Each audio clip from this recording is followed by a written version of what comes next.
So, everyone ready? Are we ready to? I think everyone's good. Henry, are you good? Yeah, all ready to go. Perfecto. Well, welcome everyone to the third episode of Arwee's Voice, hosted by Arweave and PermaDAO. So, Arweave News. Sorry, not Arweave. Arweave News. My bad. Arweave News. Whoever doesn't know, obviously. Um, Puts out news for Arweave, and then PermaDAO is a DAO for Arweave. So how before we get started, let's just give a little again recap on how these spaces will be working. So first, we'll have a section based on the ecosystem news and developments. Then we'll have a second section with a more kind of deep project dive. So in this case, it would I guess be Mask. I'm assuming. And then the third section would be our voice contest winner. So that will be run by Henry, and we'll go over that later. So if in the future you want to kind of make a thread for Ari's voice, kind of on Twitter, and win something, you can. Henry will go over that in a bit at the end of the space if you'd like to know more about that. So before we get going, I will be your host today, Romain, and we have my co-host here, Henry. If you want to say a little hello. Hi, everyone. Very nice to meet you, Suji. I've been looking forward to this space, and hello to all of our listeners. Hopefully, we're going to have a very interesting discussion today. I'm excited to discover more about Mask Network. Perfect. Thank you for that. And of course, that being said, our beautiful guest today would be Suji from Mask Network. Suji, would you like to present yourself? Hey, hello everyone. Suji, founder and CEO of Mask Network, and we've been doing decentralized social network for around 5 years. We're friends with our ecosystem for around 3 years. Yeah, so pretty long time. Yeah. Oh wow. Okay. Cool. Very good to know that actually. Cool. All right. So let's get started with the news. I will get going with the. I mean, today or was it yesterday that it drops? But first news of this evening will be Arweave 2.6 has been finally released, which is a very good thing. I've been waiting for this for a very, very long time, many months. So what does this mean for the network exactly? So this really improves the efficiency of energy on the network and storage market as well. There's a whole bunch of things within this update. There's also something in order for the price. So if the price surges like it did today, it's at $12. The price to store will not go up. So there's a little mechanism that was developed. So that's a pretty cool thing. I don't know, Suji, what do you think about that? RE 2.6. Yeah, I mean, always excited to have a new version number, right? And we've been exploring the decentralized storage with our team for a while, and it seems like the whole size of permaweb is growing so rapidly. Like look back in 5 years ago, it's only 3 years ago. It's just few small node maintainer. That's it. I think now it's become much more larger. So there's also many cool functionalities. We heard from Bundler team, from other team. Love to explore more. Yeah. The size of the block weave as well has gone up. It only ever goes up, obviously. But now it's getting pretty large, right? I think that this is a really good update for nodes having a lower barrier to entry to actually get all of the weave onto a computer to be able to start mining, since it incentivizes for you to use HDDs rather than SSDs. Which I was just actually having a look today. Pierre and I were talking about, should we now set up a miner?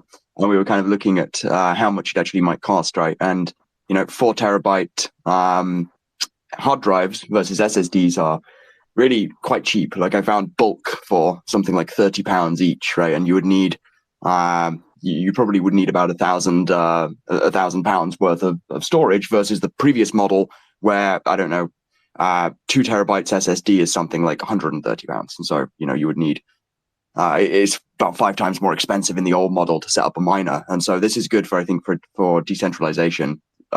just making it so that no matter, you know, whether you do or don't have, I don't know, tens of thousands or something to pay for storage space, you can still set up a node.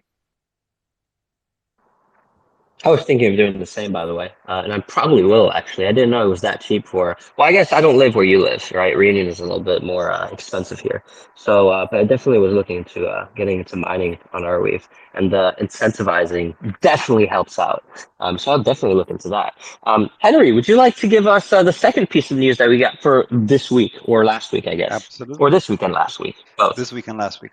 But the news we got this week was that ANS, the Arweave name service, is officially going live this month. So minting will be open to whitelists in a week, and then the following week it will be public, so everybody can get their own unique name on Arweave. I'm guessing most of our listeners are familiar with ANS, with Ethereum name service, ENS. Now we have ANS, which is fully hosted in Arweave. It leverages Everpay to make purchasing your name significantly easier. And now you can have your own identity on Arweave. And what I've heard, but Suji, you can correct me here, there's already some partnerships going on with Mask Network. And inside the ecosystem, everybody's already working on getting it integrated. So it's part of ViewBlock. It will be part of our Connect. So everybody who wants his own name and his own unique identity should really check it out and make sure to stay tuned. Personally, I want to get Henry.ar as soon as possible, so I'm following Decentland to see exactly if I can get on their whitelist. One cool piece about this as well is that if you are a dApp owner, for example, Everpay, and you wanted to be able to give friendly names to your users as they connect their wallet for the first time, and you detect that they don't have one, you could, for free, mint them something like, you know, xylophone.ever.ar, and that would be kind of a way to you know, quite easily get yourself a friendly name, and also incentivizes, I think, the dApp owners to integrate this, because then essentially they're giving away branded names. Oh, that's pretty cool, actually. I like that. Romain, I'm guessing you're gonna get Romain.forever, right? That's the choice. Yeah, of course I am. No, actually, I was gonna get. Oh man, I was talking to. What was I gonna get? I think I was gonna get Neymar. Nay.R. I think that's what I was. It's You know, fitting. because he plays for Paris. It's fitting. I like Paris, so I was like, yeah. He came up with the idea. I think it was a pretty cool idea. But I'm really pumped for this whole for ANS. That's something that's really gonna make it. I guess kind of like what Xylophone said. It's gonna make it easier for users as well to kind of onboard, and especially if dApps can just make it easier for them and give them these names if they don't have an address. That makes it even easier.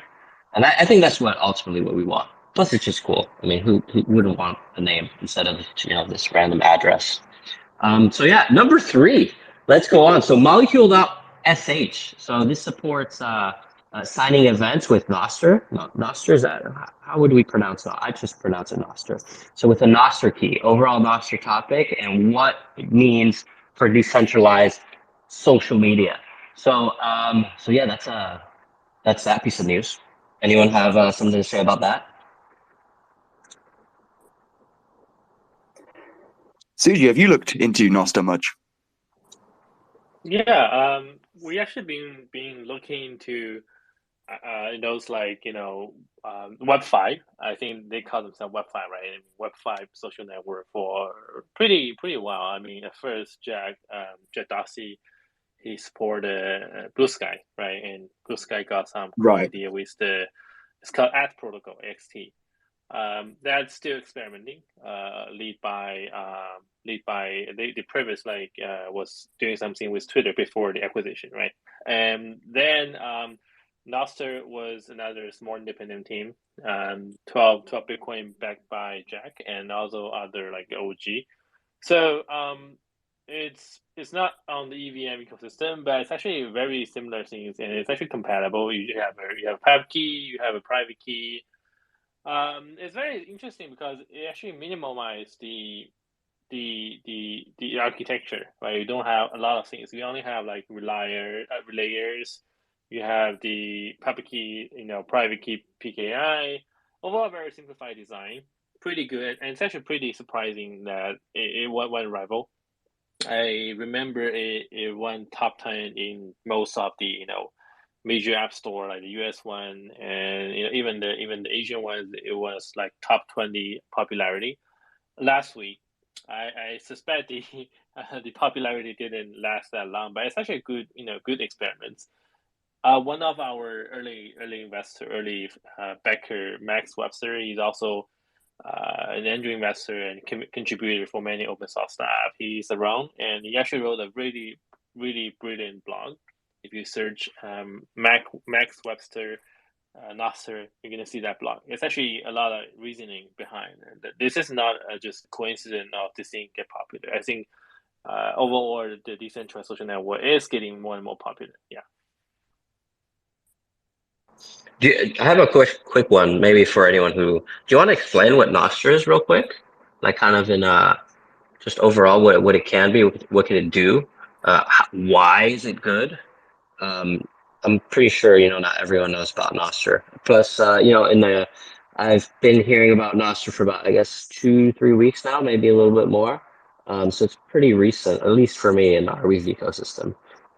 So I don't know. Do you have anything if you can, in a nutshell, explain what that is?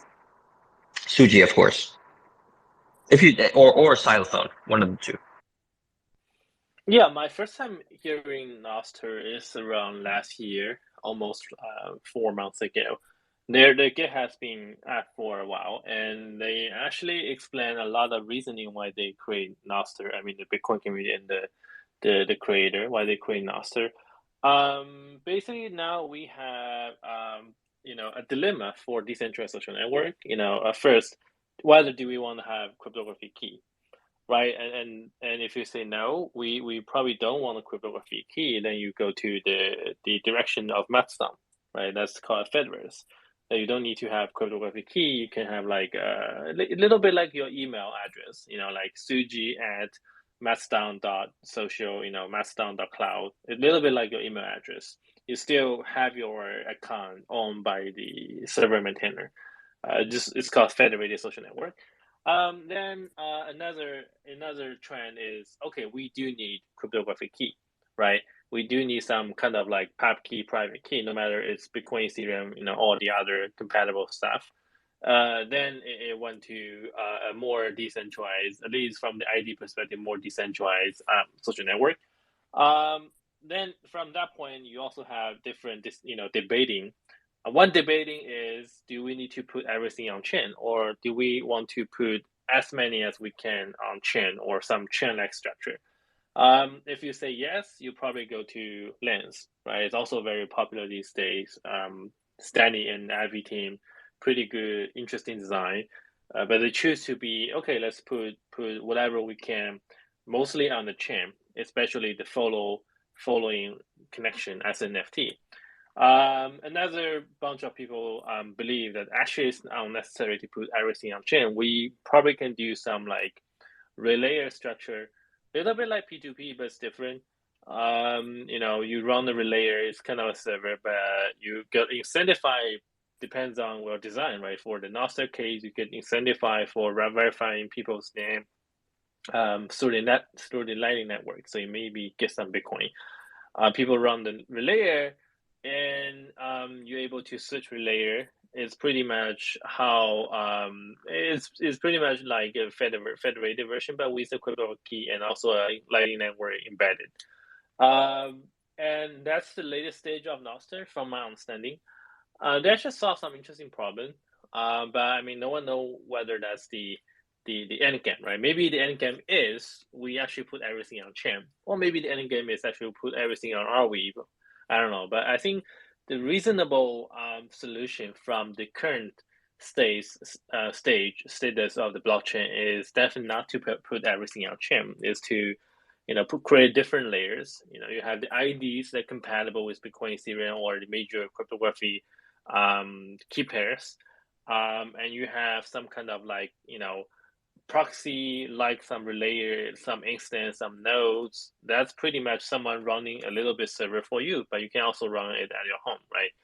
And you more probably need something like permaweb to store your pictures, right? Your multimedia files, because no one really want to hold that for you. You have to pay somehow to store it. This is part like pay your 5G or pay your AT&T, your cell phone plan every month. Eventually, I think through the layers of design, the user will able to just be pretty easy to pay like $2, and even like cheaper for your storage and for your data. Put all together, that's the future of decentralized social network. Nasser choose a very interesting path. It's very different from Lens, it's different from Mastodon, but there's definitely similarities. It's very decentralized. I mean, from my understanding, it's pretty much, I think, a very decentralized version. It's pretty early, and honestly, now it's a lot of bots, spams, and because you don't have censorship over there. But overall, from my perspective, like Mask team has been doing decentralized social net for 5 years, 6 years. We've been around with different experiments. I think all these experiments are good, as long as you have some innovation. So that's my opinion. And Nasser is some innovation over on the top of Lightning Network and the Bitcoin key pairs and their own community, pretty good. And I think that the Arweave team, Arweave community is actually having some conversation with them, try to store some of the media file, etc., on the permaweb. Yeah. Yeah, that's exactly it. Now, you did say something. Should we have, and we talked about this last space. So should we have everything stored on chain? And that, I think that'll just keep coming up as time goes on. And what is the right answer? Who knows? I guess we'll just see with time. But yeah, Henry, do you want to go over number 4 for this week? Of course. News number 4. We have a great update for Warp contracts. They just released an update to their Sonar block explorer. So the main reason behind this update is development in our network. It was a scalability improvement because we got to 1 million SmartWeave contracts deployed in the network.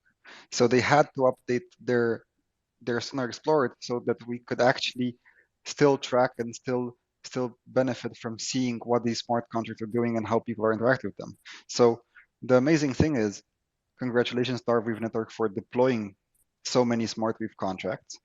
And congrats to Warp contracts for moving so fast and making this a great user experience for everybody. And of course, for the ones who are interested, there's also some other goodies baked into the update.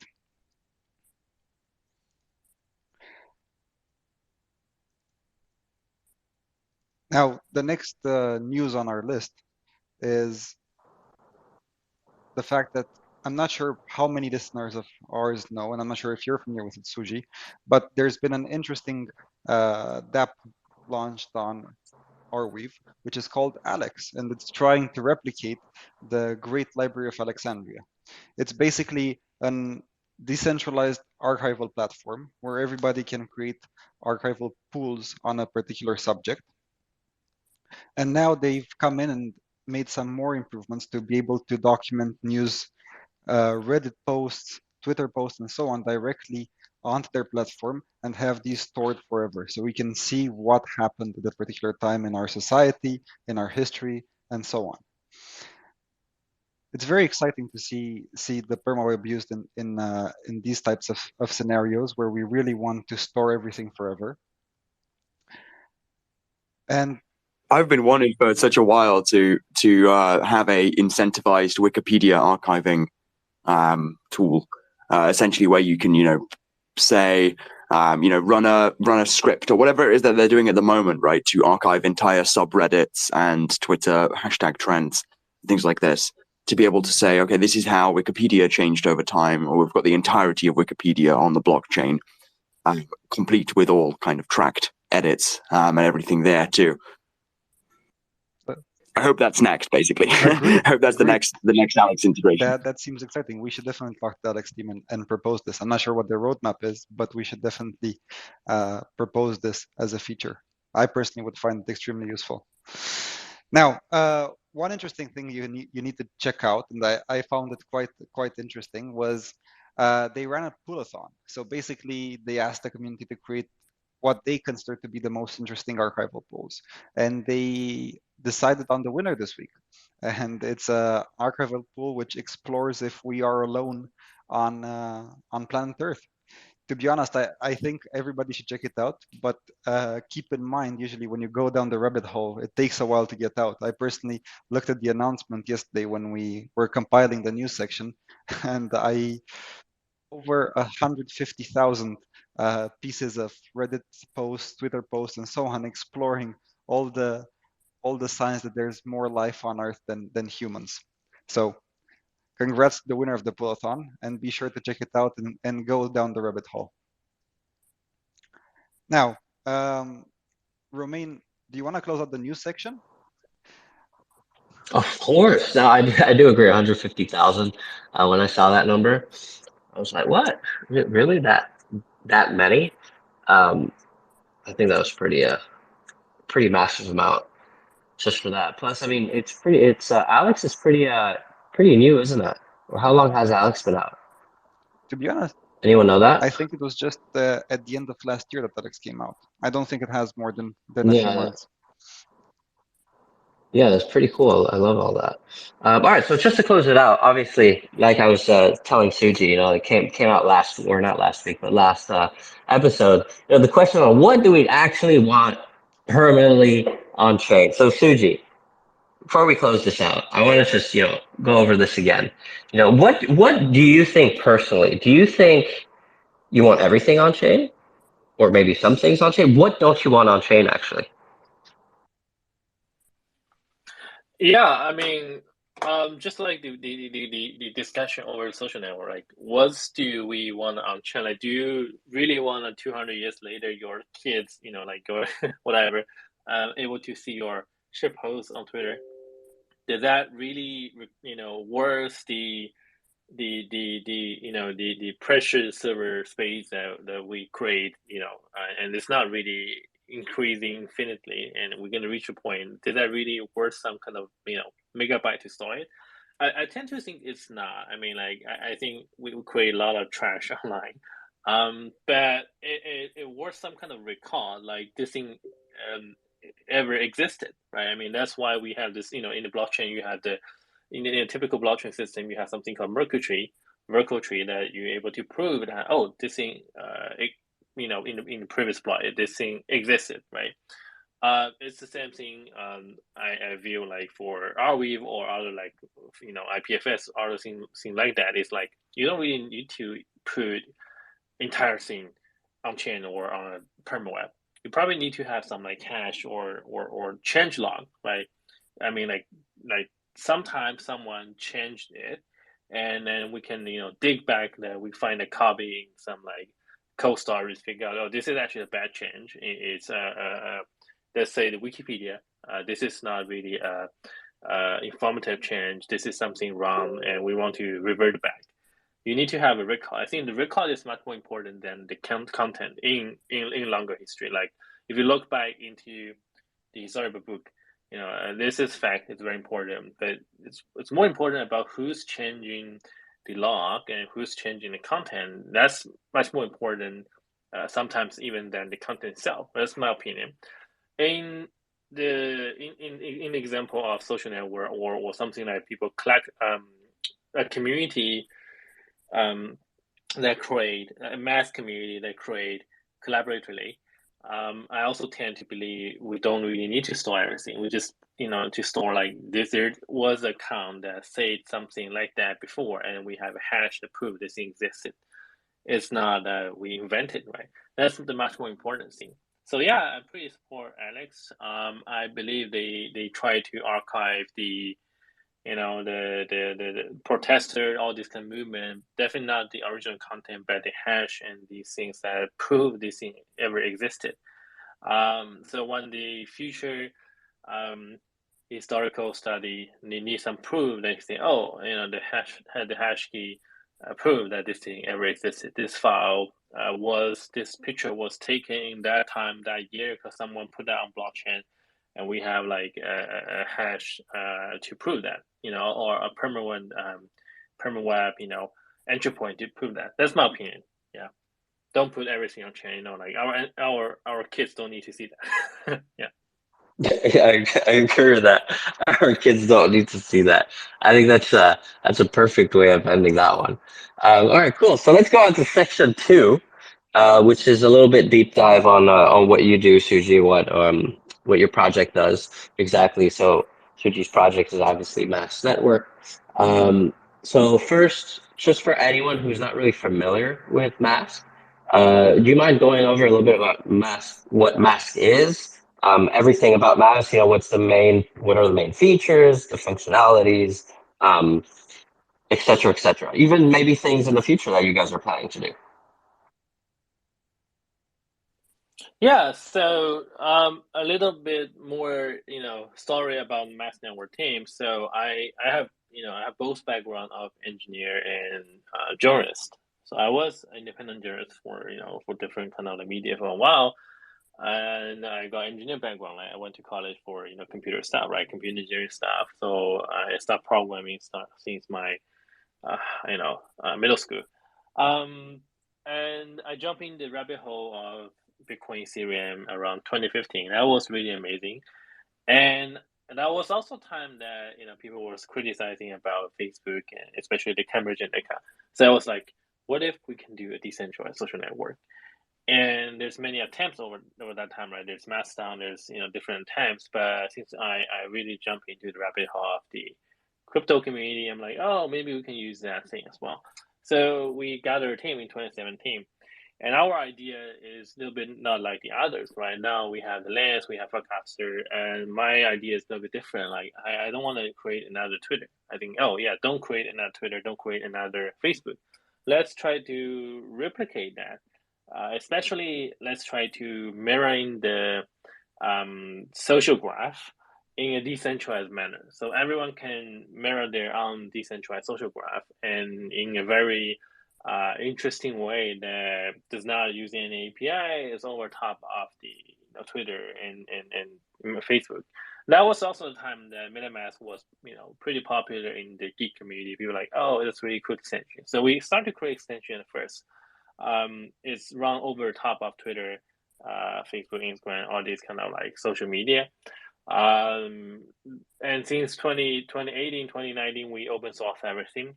In 2019, December, that was the time Jack Dorsey announced the Blue Sky, right? We were one of the early contributors for the community.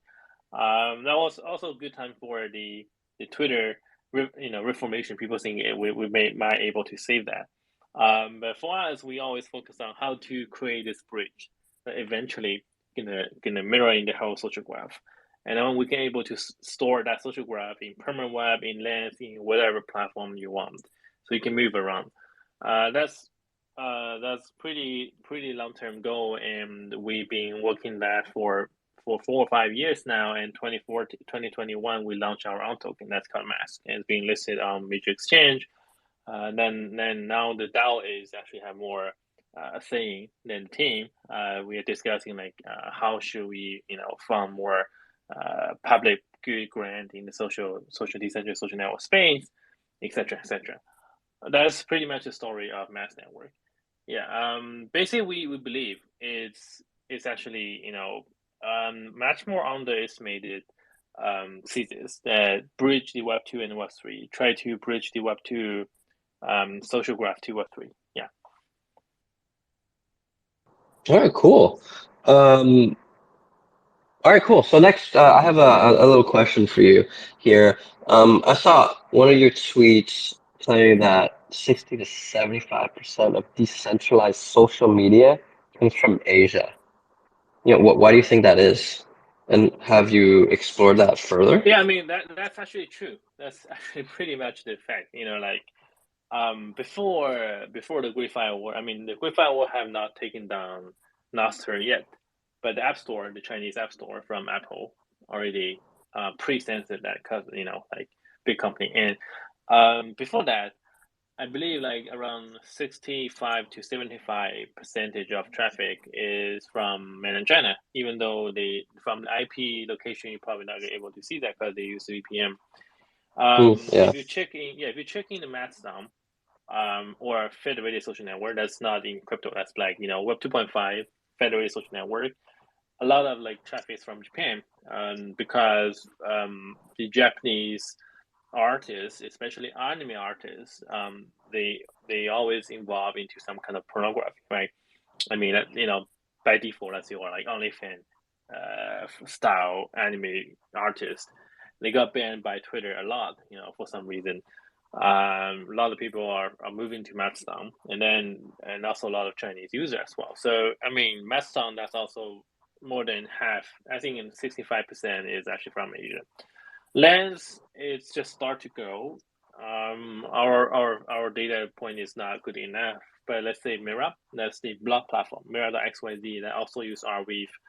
So we actually invest and partner with a team called Artistry. They're doing the indexing protocol, right? They index everything happen on Arweave, happen on IPFS, happen on Polygon.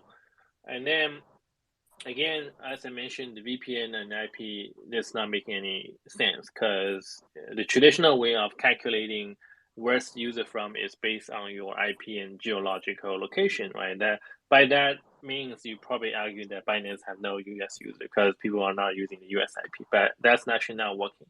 So we figure out we should collect the data point by language, right? No matter where you are, if you speak that language, you're more connected to that group of people, right? And by language, the largest language on Mira is definitely not English. It's probably Chinese, and combined with the simplified and traditional Chinese. The number 4 language is probably Korean and Japanese. That's very interesting as we put all the language together. That actually, again, it's the same number, 65 to 70, sometimes 65% of the user. That's actually the population. That's super related with population density and how many people have the access over internet, that from the global perspective. In the previous internet, in the previous version of the web 1, web 2, people don't really think that way. People think, China market's big, like Asian market's big, because if you look into social network, WhatsApp is widely used in India, etc., etc. But you don't really think that way because the App Store and the traditional IP based solution that divide people into different region, right? This because when you use Netflix, when you have a US account of Netflix, you probably not able to see the Japanese anime. It's vice versa. There's actually a lot of like copyright problem. But since we're in Web3, these things are not so strong in the Web3. They're much more Web 2 based business. And if you think that way, great.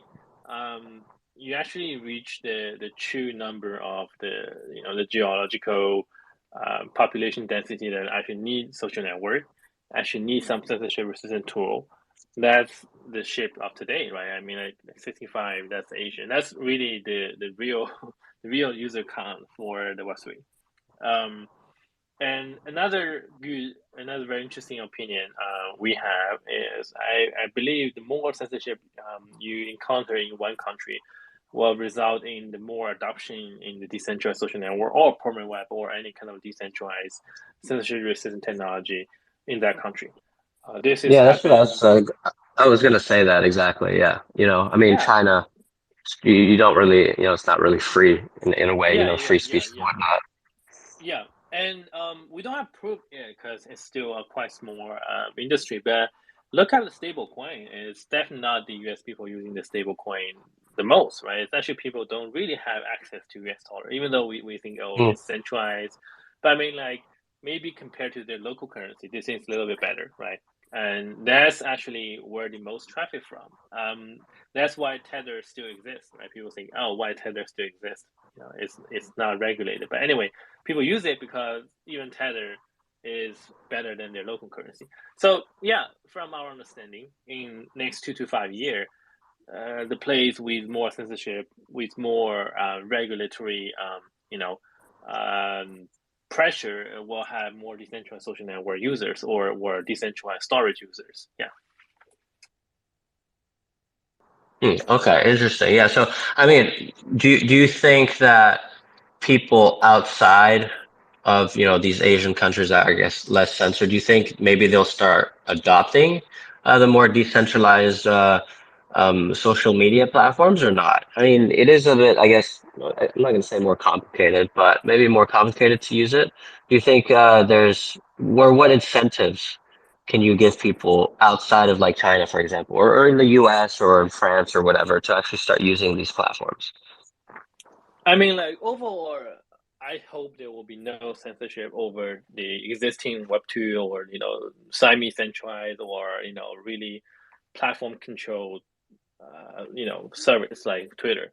But actually, the ban of like say Twitter tried to ban people who post the Mastodon link, right? Mastodon link or your Nostr public key is actually in long term a good news. It's pretty much something like, okay, why my account got banned? Just because I post a Nostr public key, right? And then by thinking that way, people are like, oh, how can I mirror my social graph from Twitter to another decentralized social network? Then you probably need like a solution like Mask. Then you probably think about like, okay, I already mirrored that kind of social graph. It's actually pretty big because I'm a big KOL. Like, how can I put that somewhere? Then you're probably going to look into the permaweb. And then when you access permaweb, you're going to figure out, that actually is like too slow. I need some some like CDN or some like kind of bundler solution to boost the traffic. Then you're probably going to look into the cache business for the permaweb these days. So actually, it's a big and a good beginning that your account got banned. If your account don't got banned, you don't really understand the shit. So that's my opinion. And in the past 4 years, we've seen the Web2 social media is trying to crash down for many reasons, for the geopolitics reason, for the pure financial reason. They're trying to crash down the experiments. That should give us more space.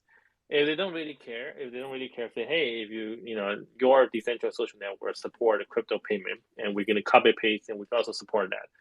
If they don't care about your about decentralized social network, they just copy the feature. It's actually bad for us, right? It's bad for us too, just because people are not going to tell the difference between the centralized feature and decentralized feature.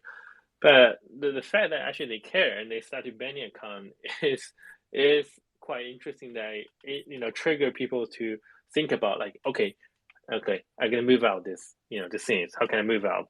And you're gonna think like people are gonna think I need to have like step 1, step 2, step 3, and these steps got funding. And these steps got funding, they can think about what's the infra they're gonna need. They're gonna fund the infra they need, and that's a really strong push to the end game that we eventually have a decentralized social network that are able to replicate the existing social network and also have like decentralized autonomous. That's my opinion. Yeah. Okay, yeah, and you know what? There's actually something else. I've read. So it's not only China, but I read something. I don't know if this is true for any Americans in here, but I read that Florida they're banning certain types of books. I guess, which is I don't know. I don't know if that's a good thing. So I guess it doesn't really. Obviously, we're talking about social media here, but this could also go in a little deeper with other types of things. I guess. Henry, I saw you had maybe a little question here or a little statement. Yeah, I had a question for Suji because the only, let's say, banning I've seen when the only push against decentralized social media was from Twitter. And I was curious if you had other examples as well. That I'm guessing with you being in the social media space, you might know of other instances because I'm curious to see how they're pushing back against decentralization. Well, was it only Twitter, or I think there were other platforms? I think everyone here heard of this Andrew Tate guy, right? He got banned basically uh, off everything. I think YouTube, Facebook, whatever, everything that exists, Instagram. So I don't know. I guess it's not just Twitter, but yeah, Suji, do answer that one. Banning books. That's the that's the ancient ancient technology of government, right? And that's every government know how to ban books, like, you know, no matter it's paper-based or like whatever. Now we're banning, you know, I think most of the government now is trying to ban PDFs. For two reasons. Like, one is like, hey, this is banned in our country for some reason, like religious reason, whatever reason, like it is against the government, whatever. That's a typical excuse, right? And then they ban the content. Another very large and widely used excuse is the copyright. So yeah, this is like, you know, this is copyright and this is licensed work. You're not able to use that. That's just a lie, I think. Obviously, just think about like Aaron Schwartz, right? Aaron Schwartz, how he was trying to fight against that kind of like ridiculous rules and got caught by the FBI, and that was not really a long time ago. That's already 10 years ago, like 9 years ago, but that's not that long time. And that time, I remember the blackout day that Wikipedia and all these like Reddit trying to support his movement that we able to should have access of the content. At least when he was trying to do with the academic, you know, research paper, that was like funded by the tax money. Okay, and that should be you know, by default open to public. And I remember he was involved, you know, Aaron Schwartz is involved with the Internet Archive and the Open Library. They use a trick that they actually hold the paper copy of the book. And so you lend the book, and they actually have someone have a paper copy in their warehouse. And that's, you know, in the US law, you're able to do that without breaking the, you know, some kind of like copyright law. I think actually we can do some similar thing on a blockchain that, you know, like they actually an NFT book, you know, back in the warehouse. We can prove that in the warehouse, and when you download this thing, well, it's you know, be viewed as like borrowing a book, but just for infinity long, or you can just, you know, slice NFT into many pieces and point out to like the Arweave direction, able to figure out where's the book. You can able to at least, you know, let the traditional copyright law not gonna work, and you have the content, you know, you have the access to content, and maybe with a very tiny fee that paid to who hosts the content. That's my opinion. And for those who, you know, those books are like banned for political reason or religious reason, I think the best way is to encourage people in this country to run the server on the nodes themselves, and then try to incentivize them, right? I mean, like my understanding of like IPFS in China, especially Filecoins in China, is definitely not, you know, completely legal. It's definitely not legal, and people still run it. Why? Because there was incentive. I mean, back in the days when File just allowed people like, oh, crazy about mining this thing. Unfortunately, not really a lot of users actually have real data stored there. It's actually just for airdrops, just for the mining. That's how the decentralized social network like today. But if we properly add the incentives, you are able to see the corrupted government official try to mine those storage coin themselves, and they accidentally store the file censored by their own government. So that's my interesting opinion of like the power dynamics, right? And I think that's something we are exploring as well. That people try to earn some incentives, simultaneously try to deliver those revolutionary content within the mass general idea content. Yeah. Okay. And you know, with you saying all this, it made me think. For those who don't know, how does Mask use Arweave in any way right now? And if it does use Arweave in any way, So if how does it use it? Yeah, if you use Mask extension on Twitter, and you click on like file upload functionality, we actually on that thing on Twitter. Twitter don't really have a native functionality like that. It will able to link you to Arweave, and it's not really link you to an Arweave URL. It's embedded into the Twitter UX, so you can, you know, drag and drop a file there. And we cover the storage fee. Back in the days, we have a small grant from Arweave, and we receive some AR token and still hold it for the purpose of that. I believe like over the past 2-3 years, we've seen like over 30K, 20K even more. I think even more than 30K files are being uploaded by 30K plus unique users. We cap everyone's free file size to 10 megabyte per file, right? But still we see like access every day. That's really interesting. Yeah. And to go on with that question, obviously these past few months, there's been a lot of projects kind of like rising up on Arweave. Do you plan maybe on I guess using Arweave more or using certain dApps more with Mask, or is that kind of the only thing you're planning to do with Arweave, just having Yeah, that like one embedded? idea is I just mentioned is like, per GDPR or per like California, like all these data laws, CCPA, like, when a Twitter account get banned by Elon, or get suspended by Elon, you should able to export your database, right? But that thing is really shitty. If you ever try that thing, like it's not really human readable. It's not really in good shape. You're not able to reconnect to your follower and followings easily. I got an idea that we're still exploring that. We're able to, we have a local, probably we're going to have like edge computing thing that able to split the content and then restore that in a very interesting format.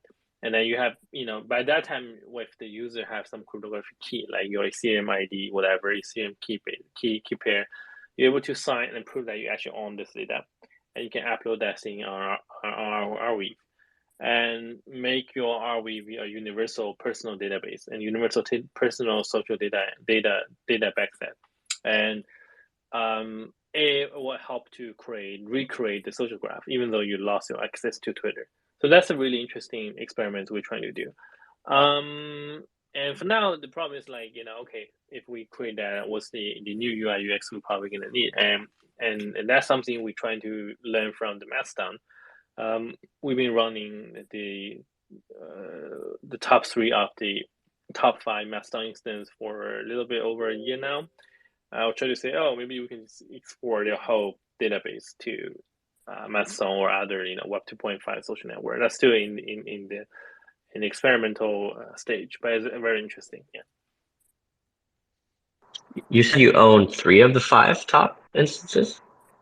Yeah, we actually maintain. It's not really own, but we actually maintain top 3 instances like permaweb, Mastodon Japan, and Mastodon Cloud. That's by number, I think, number 2, number 5, and number 4.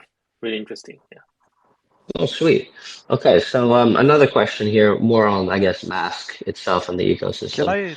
So the Mask grants. Can I chime in, Romain? Yeah, go for it. I have one question to Suji, go for because it's a concept we've entertained in the past, and I'm trying to find support for it. Have you ever considered running an Mastodon instance on the permaweb or on the blockchain? Because I personally have been with Arweave News for a bit over a month now. I've been a lurker in the Arweave ecosystem, and I put all these projects together. And right now, the permaweb has a Fire database that is fully functionable. It has, let's say, functionless smart contract. It has, of course, the storage layer. So I was thinking in my mind, why couldn't we host a Mastodon instance on the permaweb or on the blockchain or on blockchain overall? Definitely it's doable. The problem is actually the cost. So I just give you like rough number like for permaweb.net. That's the largest instance in Asia. The second largest instance in the second largest is the whole Mastodon. The number one, if we count Donald Trump in, the number one is probably Gab or Truth Social, but they're like pretty much isolated. So the real, much more not isolated and well-regarded number one is the official one, Mastodon.social. Number 2 is permaweb.net, and number 3 is probably the other, the European one. Number 4 is the Mastodon.Japan. Number 6 is Mastodon.Cloud. We actually run again the top 3, the 3 of top 5, top 6. The server costs for now for permaweb It's on some legacy technology because it was run by a Japanese firm and they don't really want it. We just took them over. Is around like $40K US per month for AWS and for different like kind of like data, and they create. It's very interesting. Like Twitter, like social network, it will encourage people to post shit posts.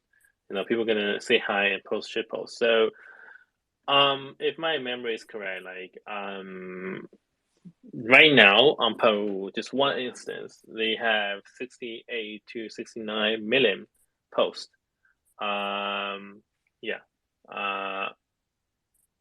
Yeah, that's correct. That's around 69 million posts or tweets or toots, right, by the Mastodon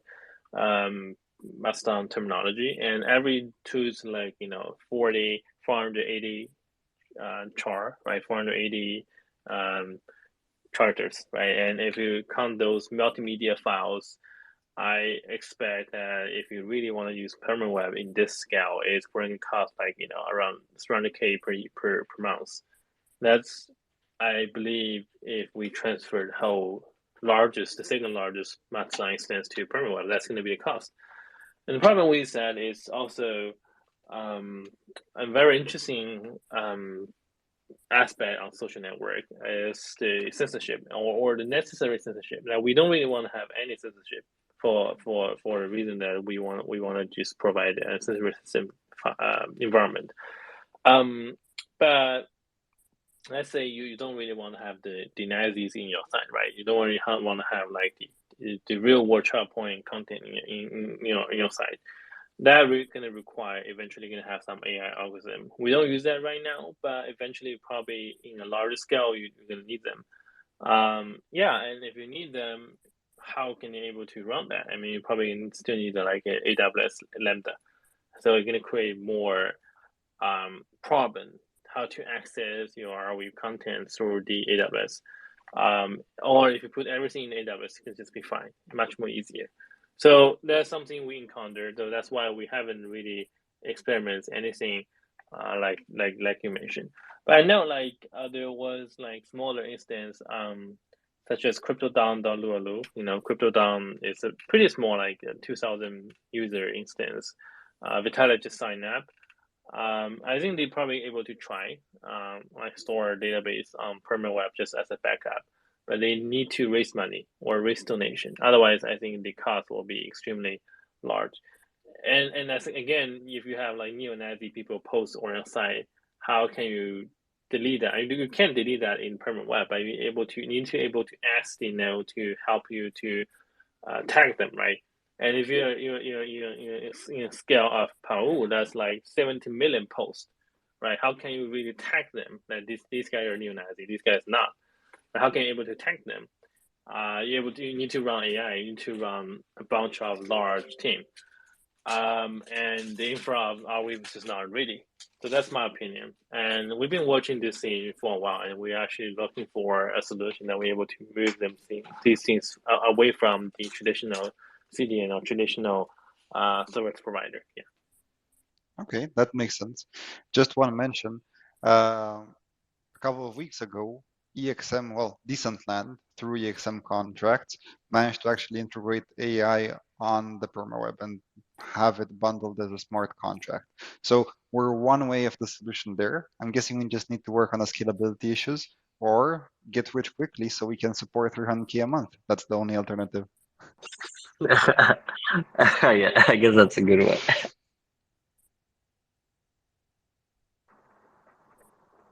But actually, when you're saying that xylophone, I got a little question for you here. Do you think there's actually anything that can be done for that?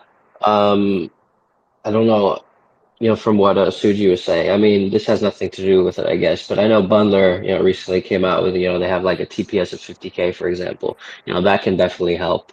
I mean, obviously, it's not, with the service and whatnot. But is there anything that can be done in order to make that happen, or not? What do you think? Since you're more on the technical side, might as well ask you directly. So for the scalability problem, or for the necessity of no, scalability, I guess. Yeah, I mean, I'm definitely not in that sphere in my technical side of things. That's more like base protocol stuff, I would guess. I mean, one thing that comes to mind is that I would imagine most text posts on a social media site are under 100 kilobytes, and I believe Bundler right now will pay for that on your behalf. So if you were to be submitting, multiple small posts, you might actually be able to get that all through for free. Although imagine something on the scale of Mastodon, knocking that through would cost absolutely tons and actually be abuse of Bundler's good nature there. So I'm actually not sure myself. Yeah, I'm always curious, just they may be dumb questions in a way, but it's always nice to, get kind of an answer for those type of things. Obviously, it would be nice to see these things, but we can't. But hey, Suji's working on it, I'm assuming. So from what he just said, so hopefully we can get that up. But Suji, here's a question about FixDAO. So what is FixDAO? How did you start it, and how is it progressing so far? I mean, this is not secret that SBF is actually one of our token holder previously. That's cool. This is definitely not. This is actually open information. Like I think he never tweet about it, but there was some other crypto KOL mentioned that, and SBF say yes, something like that. It was pretty early, right? 2020. He was bought some mask, and 2021 when we listed, FTX people did approach. So yeah, it's actually quite. This is not a secret that he's in a lot of deals, right? Some of deal he aping secondary market, some of deal maybe through his trading, so-called trading firm.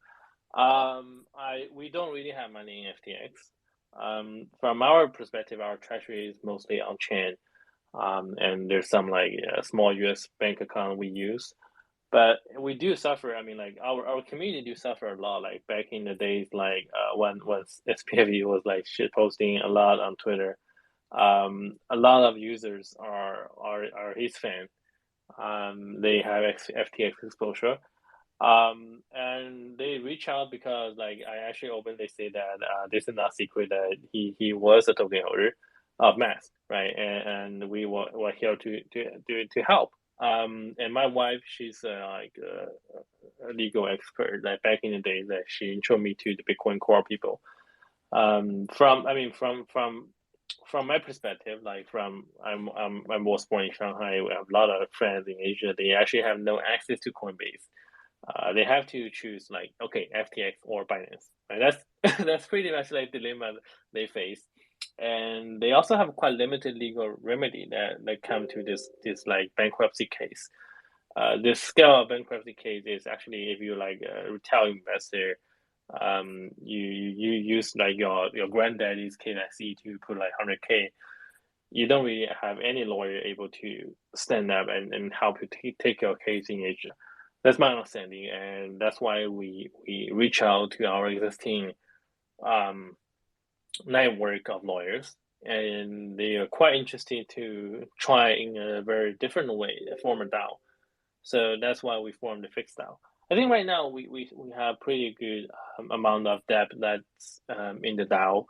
Our legal guy is actually connected to some of the largest law firm like WMD. There was around the time when Lehman went bankruptcy, 2008. WMD is one of law firm that handled the case that was part of the partner in the FixDAO. So they have regular conversation with the current CEO of FTX Group. There's not clear plan yet, but at least people got hope. We're able to have a communication channel.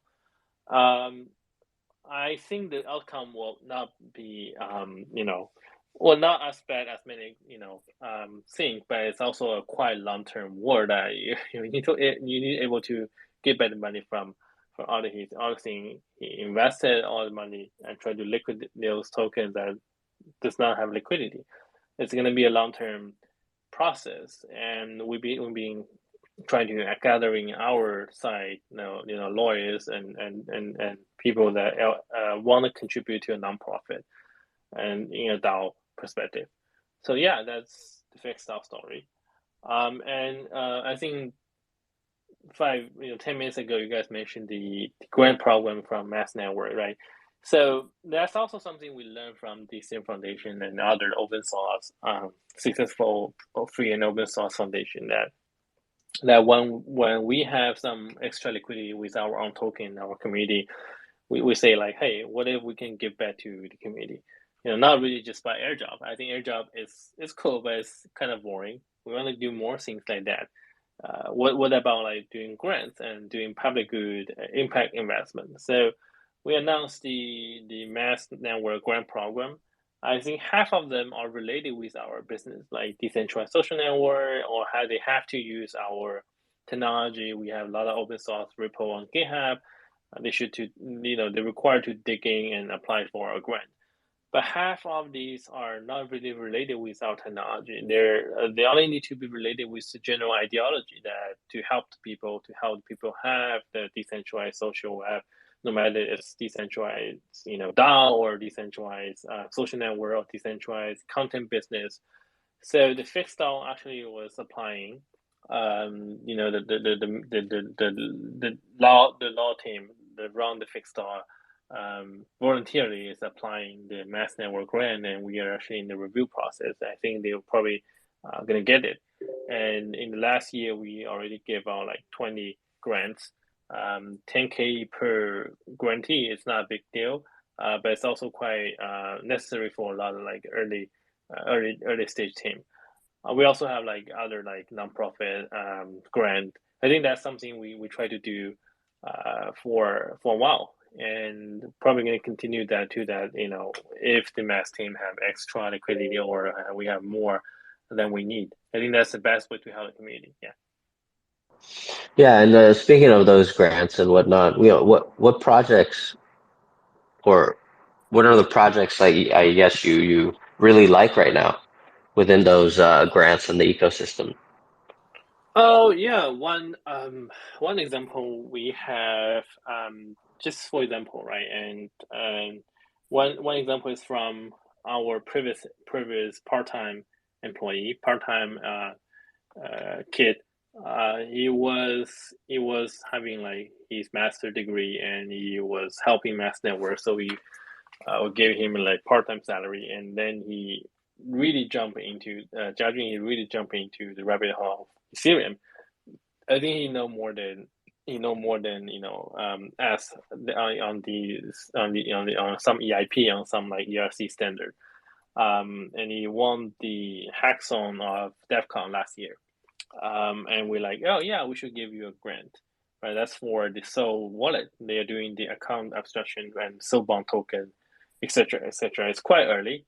I think they're raising a quite good round, but before that, we gave them a nonprofit grant that they can choose to give us token back or not. It's really up to the team, or they can just donate the amount of the same allocation of token to other NGO or NPO. We also try to do more with Gitcoin. I believe that a platform like Gitcoin or nonprofit or like these kind of things, we're able to really incentivize the developer. So that's something we try to do. Right now, my personal focus is really on the decentralized social network. And we also figure out problem with the wallet, the UI UX of wallet. And again, the account, your private key recovery process, that's super hard. And most of the OG, they probably get hacked or they lose some private key once, right? So we try to do some experiments on that part as well. Yeah. Yeah, so secure, and how can you make it both safe? Well, I guess safe, and you just said people get hacked or whatnot. Do you have an idea on how to make it safe? I Yeah, guess, I do think social network is quite important for wallet. People, I mean, like I think a lot of people get it like wrong. Like they think like wallet is quite important for social network. I mean, that's the other case around. Like when you lose access, like in the traditional world, like bank, whatever, or even the government, like if after some disaster, let's say like war, earthquake, when you lose all your document, when you lose all your passport, whatever, like, and you have two ways to verify you're still yourself, right? First is you have your biological identity, your fingerprint, all these things. Like if the database of the government is not really corrupted or destroyed, you can say, oh yeah, okay, based on my fingerprint, Suji is Suji, right? The other way is the social recovery.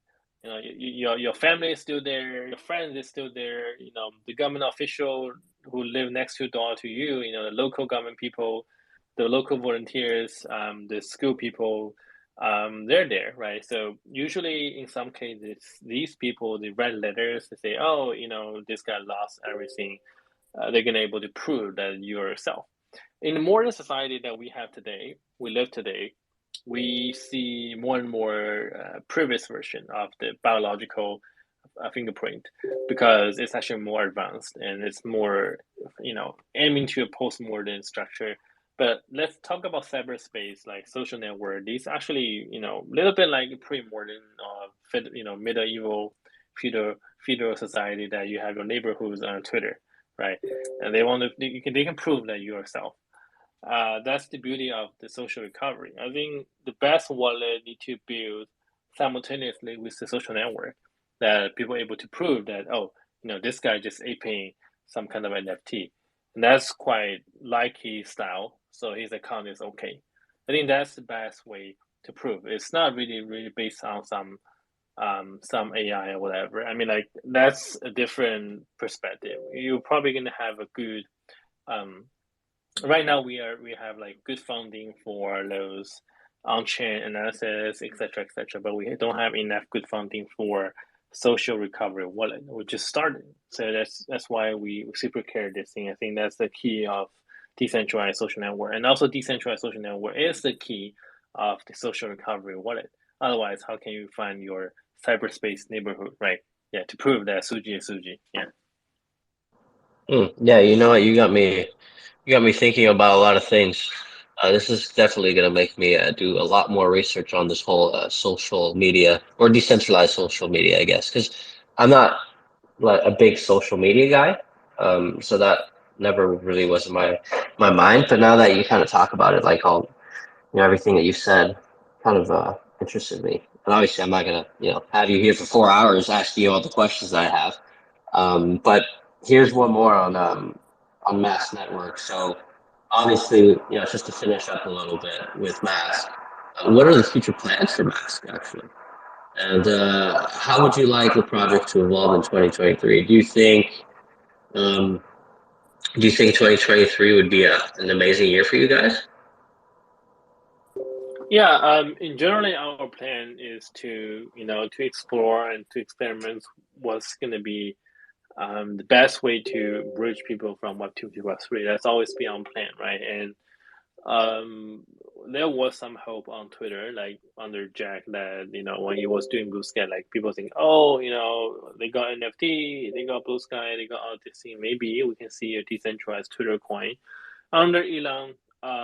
He's definitely capable of doing that. He's definitely knowledgeable about all these coins. But the problem with current pressure on his children, no matter good or bad, is make us like wonder, maybe it's not gonna work, or maybe it can take more time. So simultaneously, we are partnering with other decentralized social networks such as Lens, to really make a really good user experience for everyone to really mirror their centralized social graph into a decentralized one. For example, we are launching a new mobile app called Firefly. Check out my Twitter. I actually just tweet something about it. It's really cool. We're actually hosting a nonprofit neutral series of event called Social House that we want to invite everyone, not only Web2, Web3, or even Web5 people to join. The first social house going to launch in Denver, East Denver. The second one probably going to be a mini social house in South by Southwest. The third one is probably in East Tokyo, and we want to also be neutral. From geo perspective, we want to be everywhere. That even those places that usually people don't cover, right? So that's the two things we focus on right now: the better user experience, the neutral standpoint to gather the power of all decentralized people. Yeah. All right, thank you for that. Really appreciate it. So that's, I don't know if anyone has any questions for Suji. If you do have any questions, you could either type it here in the little comments, or you can raise your hand and have a little question. Now, Henry, Phone, even Pierre, maybe, if you guys have any questions, any other questions for Suji? Oh, I see there's Deemak as well. Hello, Deemak. How are you doing today? If no one has any more questions, then I will. We'll head on to section 3 for the Arwe's Voice contest winner. Thank you, Romain. So, Suji, I'm not sure you're familiar with Arwe's Voice contest, but the point of it is we're trying to get our followers and the members of the Arweave community to contribute, because we, as Arweave News, are trying to report everything that's happening in the ecosystem, and we're trying to keep on track with everything, but it's just so many developments happening. So we're trying to crowdsource this, and we're trying to hear the voice of our community as well, and helping us discover the latest developments, the latest interesting news about projects, and so on. And as it goes, customary, we, at the end of the Twitter space, we take a look at the submissions that we have for this week, and together with you, together with Xylophone, together with Romain, we're going to select the winners. Now, the contest is, we have 2 categories for the contest. One is for new followers, for people who haven't reached out to us yet, for people who have followed us in the last 30 days. And there we have a great submission from Franklin, who covered the ANS launch and the minting. Truly, to be honest, I learned something from it as well. It explains what decent land is. It explains why ANS is the permaweb identity layer. And also, an interesting thing which I had no idea about was that ANS incentivizes label owners through a mechanism called proof of radical. So basically, when a new username is minted, a portion of its minting fee is split between users who hold names with overlapping characters. I personally was excited to see that. Xylophone, could you tell us more about this? Sure. Yeah, I actually didn't get to see that thread, and also probably wouldn't be a good unbiased judge for that. But yes, it's essentially it's exactly as you described. It would mean having a low character domain with a common pattern, which is likely to then be minted onwards. So if you have something like DR, and then you would pick up minting fees on the profit sharing, essentially for people who minted things like Dragon, Dragon Ball, etc. Given the overlapping characters, so that's generally the basics of how that works. Awesome.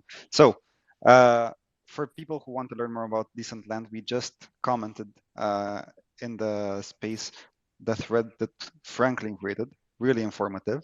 And now I have to revisit my choice for the ANS. I don't think Henry.ar will be used by anybody else to mint another name, so I might need to revisit that. So congratulations to Franklin for the new followers section. And now I'm going to need your help, guys, to decide on the next one. We have 2 great threads. One is from Flawless 9296. It talks about 400 Nina's new music-themed Web3 podcast. I'm not sure if you're familiar with it, but it was launched on February 8th, and basically the whole point of the podcast is to discover new music, artists, their stories, and what their future plans are. And it's a really informative topic. Explains very well how cool you can find the podcast on Apple, Spotify, and so on.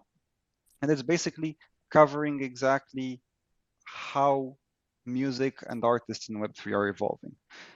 I'm going to paste the link to it right now so you can take a look at it as well, because you're going to have to decide between this one and this wonderful submission that Mole Crypto has gone in for this week. Mole, to be honest, has been one of our most dedicated followers in terms of submitting for the Arweave's Voice contest.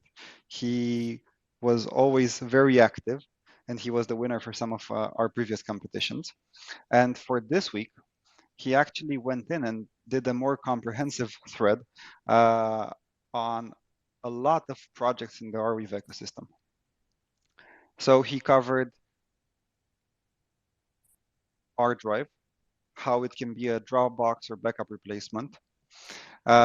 He heard, and Suji here you can confirm that Real Mask Network is building something similar. He knew we were talking to you this week, so he also told us that you're building something similar to our drive. I'm not sure if that's the case, but you do have to tell us. He covered how Bundler Network hit 50,000 TPS, which is quite a milestone for the network. And he also explained to us how easy and fun it is to create your own perma page. And of course, he covered some other protocols such as Stamp, which has just gotten a new release this week. So I'm gonna post the thread in there for the Moz submission as well.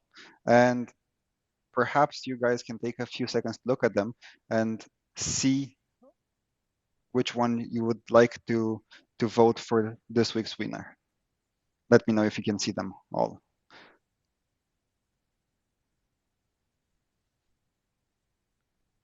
And Suji, coming back to what I said before, are you guys building something like hard drive? I'm not sure if you're familiar with hard drive. Yeah, I mean, we are like one of the early, how do you say, investor back in the day. I think they're not really a proper form company. It's tiny check, and later on, some of our investors with larger scale, professional fund, they also invest in AR.io and R drive. They now have a better brand. AR.io is pretty much R drive plus some like new service such as RPC and no service, right? We don't really have a similar thing. I think we're actually using some of the technology inside our extension on the browser side. Yeah, and definitely we have a lot of conversation regularly. So yeah, I don't think it's a competition. It's actually too early to have a competition. There's no super good user experience anyway. The drives functionality we have is something compatible with them because it's already on AR, and yeah, so that's something we are doing. I think back in 2020 2020 and 2021, almost 2 years ago, we started to write the first check to them. Yeah. Awesome. We had no idea about that, but even Web3 is a small world. So no competition, no direct competitor, but rather integrating. So Xylophone, Romain, did you get the chance to check out the threads we just posted in the comments for the 400 floor? Yes, sir. Okay, perfect. So we're gonna do this the democratic way. We don't have a DAO for the selection of winners yet, but if we get enough traction, we'll be there one day. So Romain, which one is your preferred thread? Oh, hey, we could use PermaDAO actually for this. Have like the whole community in there kind of do its thing. Just so everyone knows, PermaDAO is mainly Chinese, or not mainly Chinese. There's mostly Chinese users, but the English, or I guess we'll say English, the English user base is starting to grow. So that's pretty cool. But I will vote for Frankly with a 79 or 769. I will vote for that. You one. can't vote for Franklin. Franklin's in the first section, so he's a new follower, and his submission was the only submission for. Oh, I can't vote for him. You can't vote for him. Oh, that's for the new follower. That's for a new follower, and he's already okay, won. So it's okay. Wait. You have to choose between. Okay, wait. Okay, I thought it was out of the three. Okay, wait. Give me a second. Xylophone, you do it. I'm gonna read again. Yeah, I would go for Mole Crypto. I like very much the sort of linking off to various resources and making people aware of things from this kind of high level perspective. I think it's particularly good for newcomers to get an idea of the ecosystem. I personally have to agree. I think my vote would go to Mole Crypto as well. Plus, we have to give for mentioning our space as well and being so active. But we still have Romain and Suji. So, Romain, Suji, what do you guys think? Which one would you vote for? Oh man, you know what? I really like the flawless though. I mean, it's just I'm gonna vote flawless actually for this one. I really like the thread. No, but I'm voting flawless. Come on, Suji, you got me. I know you're gonna vote flawless as well, or not. So Suji, yours is the last vote. Yeah, the last one is always be the hard one. Like, you know, Yeah, you can tie it up. You can tie up the game here. Okay, I should tie. I should tie the game. So I mean, like VP to the community. That's better, right? I don't want to be the one that actually have the final say. Yeah. So Suji, Or you could vote for which one's your actual favorite. To be very honest, I think it's actually too early to say. Like, I've been trying a lot of things. From a geek perspective, I think the flower one is, the one you guys just vote most is probably better. Like from a geek perspective. But from a user, or from like anyone out of the small crypto community, it's it's pretty much like just, oh, okay, it's too nerdy and I'm gonna pass, right? That's my opinion. Yeah. okay. So you're voting the same as them then. Yeah. Okay. All right. Well, I lose. So then it's not a tie, right? No, it's 3-1. I lose. Yeah. Yeah, no one loses. It's just another opportunity for the next Arweave's Voice contest. But flaws, I guess I so. see we have flaws in the space as well. So I think, to be honest, I really liked the description and it was a great thread. I personally would love to see your submission for the next Arweave's contest. But for this one, the two winners we have are Franklin and Mo Crypto. So congrats, guys, for the threads. And don't worry. Really, we're gonna be running this contest on and on. So you might get bored of us at some point. We're hoping not, but we really want to hear what you guys have to say. And congrats to everybody for their threads. Hey, Flawless, I voted for you, man. Just so you know. Keep that in mind for the future. Just saying. But yeah, thank you everyone for joining us on this amazing space.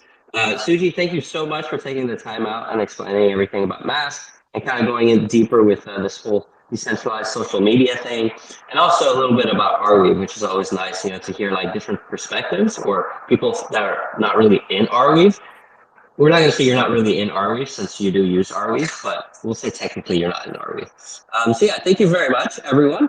Hope you have a fantastic, what day are we? Saturday? I don't know if it's Friday anywhere in the world. I hope not. But if it is, I'm sorry. I hope everyone has a great Saturday and a great weekend. And we'll catch you on the next one. Thanks so much, everyone. Thank you, guys. See you. Very nice meeting you, Suji. Thank you, thank you. Thank you, guys. Yeah, very nice talking to you, Suji. Really appreciate it. Very nice way of thinking. Love it. Thank you. Have a good one. Take care.